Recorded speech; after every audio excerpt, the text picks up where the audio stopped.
Hi, this is Paula Jones, and we're here at NCTech4Good conference this week. We've got Jamie McGurk with us from UNCTV, our media sponsor for the conference. And Jamie, thank you so much for being here. Thanks for having us. We got involved with NCTech4Good, quite a few years ago, and we've sort of developed over time into a bigger and bolder partnership as time went on. And it's turned out to be a great local conference because the thing about national conferences that's awesome is that you link up with people from fantastic organizations, but the movers and the shakers of the world. However, most of those movers and shakers are based in other cities. Right. So the cool thing about a local conference is that the people that you meet are actually people in your same market. So, for example, at the last one, I met the head of the United Way communications director, and that was like, okay, we could probably work on some, sort of collaboration. Yeah, absolutely. With that. And then, there's also something, sort of the immediacy of a local person's perspective on anything. Because you kind of relate to them instantaneously almost, because you're sort of having the same experience of the world. Right, your neighbors in the same... Your neighbors, exactly. Right. Virtual neighbors and physical neighbors. And I think also, last year when NCTech4Good had Beth Cantor, that was sort of like, okay, we're taking this conference to another level. Absolutely. And she just happened to have her appearance on Conan O'Brien. Yes, all the red hats. With the red hat. Cute, right? I mean, it was like just fortuitous timing. Sure. But it sort of, gave you an inkling of the kind of, sort of global or at least national reach that, she has as a social media person. And I thought her perspective, which we still haven't been quite able to do, but we're sort of trying to get there. But the idea that in your organization you leverage different people from different levels of the organization to get them involved in tweeting and being involved in social media. And so kind of like everybody plays a role. The way she illustrated it was with circles. So you have your current Twitter followers and your current Facebook fans, but someone who's a private person in the organization has a different set of Twitter followers and a different, set of people on Facebook that are their friends. Right. And so by reaching out to their, adjacent world and finding the overlap where people are interested is, certainly, okay, that's great. But in addition to it, if you can get some of the more movers and shakers from the higher levels of your organization, the people that they're friends with, not that they're, better people or anything. They just happen to be, university presidents and heads of television stations. Or maybe even more connected in some ways than other folks with inside the organization. Yeah, absolutely. So y'all are doing more work around, like taking her ideas and implementing that at UNCTV? Absolutely. I mean, we, I think...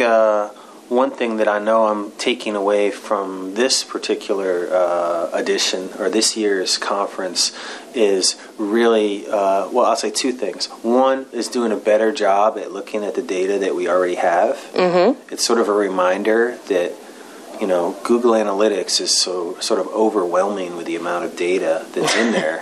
And, you got a little bit of everything. Right. But you also you go to the old standbys, your unique visitors. Sure. And when you start dialing it down and you start looking at the time on the, spent on the site and stuff like that, one thing that's changed is last year we joined a pilot program with PBS, and basically we allowed PBS access to our analytics. Oh, okay. And in exchange, we had access to all the other participants' analytics, and so, and it was controlled, though, for different things. You couldn't look at everything, but, so you're probably certain parameters. So you could have a baseline, like how my station and my website compares to another station in a similar market. Right. Because that's the difference with, every station for PBS. is going to be in a different sized market and have different issues. So it's really hard to get an apples to apples comparison. So can you start to make better use of that data in a way that helps to really impact decision making? Yeah. And we recognized right away that the time spent on the site was actually very good for us in comparison. We were in the top 10. So that was great, But at the same time, you sort of, just like any analytic, you kind of have to scratch your head and think about okay, is that because I have bad navigation, or is that because because my content is that interesting? Yeah. So there's. Can they not find what they're looking for? Yeah, there's a little bit of reading the tea leaves with Google Analytics. That you like I said, it's sort of a reminder to go back and look at it again and get inspired by some of the things. And we've just this year added one of the things they were talking about, which is adding goals. And so you take something like if your goal is to convert visitors to your site to and you're specifically talking about Google Analytic goals, yes? Google Analytic goals. If you and that's part of your dashboard. Yep. And you can set that up. So if your goal is to convert visitors to donations, your goal would be them donating. So I guess the way it's set up in there is it's the thank you URL that pops up when someone donates. Right. So if you can track that, then you can say, okay, I know that this person donated, and then you can look back at some of their pathways and. I don't know if other people have been using it, but I did look at it last year, and it was amazing that I guess I haven't looked at this again recently, and that was the real-time Google Analytics. How many people are actually, allegedly on the on your site right now? Yeah. And what are they looking at? And what time of day is it? And what, sort of thinking. Are there patterns that you can kind of spotlight and see? As geeky and data-driven as it is, Sure. Much love to the geeks out there. But as geeky and as tread lightly. You got a lot of listeners. Yeah. Well, I would put myself in that category. But as far as just someone driven by numbers, shall we say? Yeah.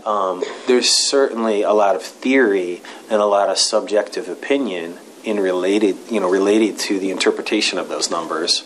And as you know in Google Analytics too, if you change one small thing, it can skew your numbers all over the place. Oh, absolutely. Where, if this person was only on the site for 28 seconds and they weren't on for 30 seconds, so is that really a visit? That kind of detail type stuff. Now you were saying that's kind of like your first piece is kind of the data part. So what is your second takeaway? The second takeaway was the usability. Okay. And really sort of boiling it down to, they mentioned the guys, I forget the author's name, Peter something, I believe, was the book Don't Make Them Think. And sort of relating that to your menu choices, so you don't probably want more than 5 or 6 menu items, and not having 3 or 4 different competing menus on the same page is very confusing. And the idea of, basic design principles like white space and things like that, and not using 20 different fonts. And those are super basic things. But it's sort of like going back and looking at what you have been doing and seeing if it's still, you can still apply the basic principles to it. So it sounds like you got kind of a basic checklist to kind of go back and say, okay, what of these things should we look at on the site and kind of evaluate your system? Yeah, and the one other thing I'll say is that, they sort of brought up again how it's not as hard or as expensive as you might think it would be to create a user group to kind of look at your site. And if you're in the middle of a redesign, you don't want a million cooks in the kitchen. Right. But if you're working on some menus and you just take those menus out and say you have a group of volunteers in your studio working on something else, and when they have a break, you say, hey, we've got 15 minutes, why don't you come into this room and take a look at this website and answer a few questions for us? And, it's something different for them to do instead of, whatever activity they're up to. So, and they may get something out of it, like when just talking to them about it. But for you, it's, insights into actual people using your site. Yeah, and one of the things I recommend as part of my training with the North Carolina Center for Nonprofits is really when you're building those usability groups or user groups to make sure that you're kind of looking at each of the segments of your audience. Demos, yeah. So, whether that be board members or members of your organizations or donors, right. Making sure that you're segmenting that in a way that group is representative of the people using the site too. So yeah, so we did it during our last redesign. Good. And the folks at Carolina Meadows here in Chapel Hill have always been fantastic and respected and cherished supporters of UNCTV. And so a big group of them was in to volunteer, as they always do every year. And, that group is an older group because it's a retirement community. So you had all those folks who were, this demo, the, over 50 demo. And then we had high school key clubs and different folks like that in as well. So you had the high schoolers, and you could have a whole group of, 20 or 30 high school kids look at it and say, and the first thing out of their mouth might be like, why do you have that there? Or what is that? Or when their responses are probably far different from what you got from your other audience, right? Yeah. Well, any other key takeaways from what you've experienced this year? I enjoyed the keynote, Chris Tuttle, and he was inspiring just because you can tell he's passionate about what he does, and I think that's part of the reason that I came from the music business and the private sector into public media and public television was because of the mission of the organization and being inspired by that. And that's what's so cool about the conference is you have people from all different nonprofits that are inspired, by, positive, community-focused goals. And it's a beautiful thing to be around. Awesome. Well, I know UNCTV has been a big supporter of ours, not only as a media sponsor for the conference, but also for our local meetups every third Wednesday of the month. And we really hope that more people will join us for those as well, because I think, we're doing this each year as a big conference, but there's a lot to add at each of those monthly meetups. And, your key staff are there helping to make sure that goes smoothly, and we really appreciate your passion and dedication to making that happen. Yeah, thanks. That's part of our sort of community engagement. And, community engagement can take many different forms, from our outreach and education and, taking calls from customers. That's community engagement. Reaching out to our underwriters and all the different, spectrum of our audience and supporters. And certainly having that monthly meeting is a nice little, sort of stop along the way for folks to kind of meet up and share some ideas. Thanks so much. Thank you.